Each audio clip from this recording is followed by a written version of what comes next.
गांव की 100 साल पुरानी हवेली। डरावनी कहानी।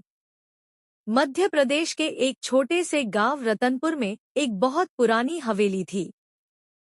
लोग उसे काली हवेली कहते थे। कहा जाता था कि वो हवेली लगभग 100 साल पुरानी है। गांव के बुजुर्ग कहते थे कि जो भी रात के समय उस हवेली के पास गया, वो कभी पहले जैसा वापस नहीं आया।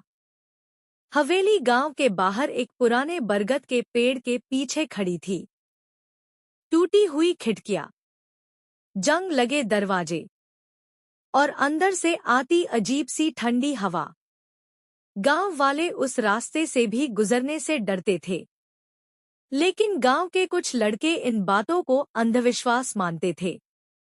उनमें से 4 दोस्त थे, राहुल, अमन, सोनू और दीपक। एक दिन होली आने वाली थी और चारों दोस्त चौपाल पर बैठे बातें कर रहे थे। अमन बोला, तुम लोगों ने काली हवेली की कहानी सुनी है?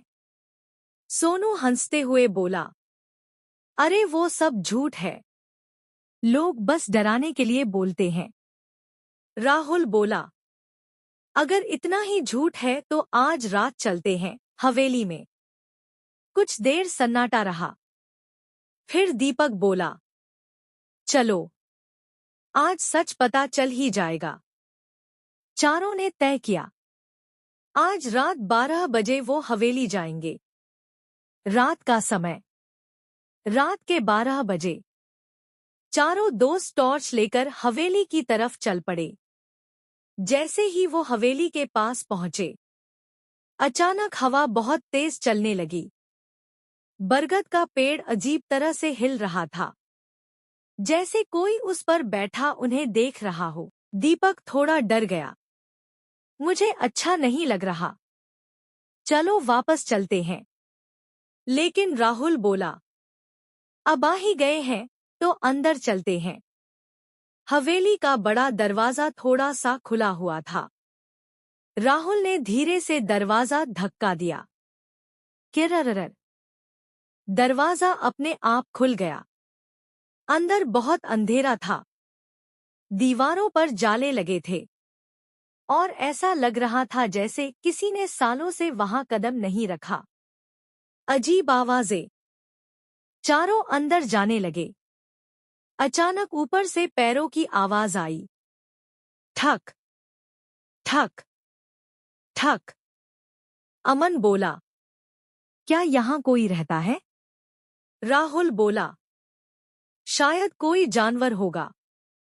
लेकिन तभी ऊपर से किसी के हंसने की आवाज आई। हा हा हा। चारों के शरीर में सिहरन दौड़ गई। दीपक बोला, ये जानवर नहीं हो सकता। रहस्यमय कमरा। सीढ़ियों के पास एक पुराना कमरा था। दरवाजा थोड़ा खुला था। राहुल ने टॉर्च अंदर मारी। कमरे के बीच में एक पुरानी कुर्सी थी और कुर्सी अपने आप हिल रही थी, लेकिन वहां कोई नहीं था। सोनू बोला, ये हवा से हिल रही होगी। जैसे ही वो कमरे के अंदर गए, दरवाजा अपने आप बंद हो गया। धड़ाम। चारों घबरा गए। असली डर। अचानक कमरे की दीवार पर एक परछाई दिखाई दी, लेकिन कमरे में 4 ही लोग थे। फिर वो 5वीं परछाई किसकी थी?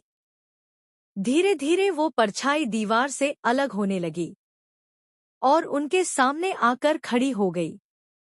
एक सफेद कपड़ों में बूढ़ी औरत। उसकी आंखें पूरी काली थी। वो धीरे से बोली, 100 साल बाद कोई इस हवेली में आया है। चारों डर से कांपने लगे। अमन बोला, तुम कौन हो? वो औरत हंसने लगी, मैं इस हवेली की मालकिन हूँ। 100 साल पुराना राज। उसने बताया, 100 साल पहले इस हवेली में एक अमीर जमींदार रहता था। उसने लालच में अपने ही परिवार को मार दिया था और उसी रात गांव वालों ने उसे इस हवेली में जिंदा जला दिया। लेकिन मरते समय उसने श्राप दिया था, जो भी इस हवेली में आएगा वो कभी बाहर नहीं जाएगा। आखिरी डर। इतना बोलते ही अचानक हवेली के सारे दरवाजे बंद हो गए। चारों दोस्त भागने लगे, लेकिन हर दरवाजा बंद था। अचानक दीपक चिल्लाया, राहुल, पीछे देख। राहुल ने पीछे देखा। वो बूढ़ी औरत अब हवा में तैर रही थी।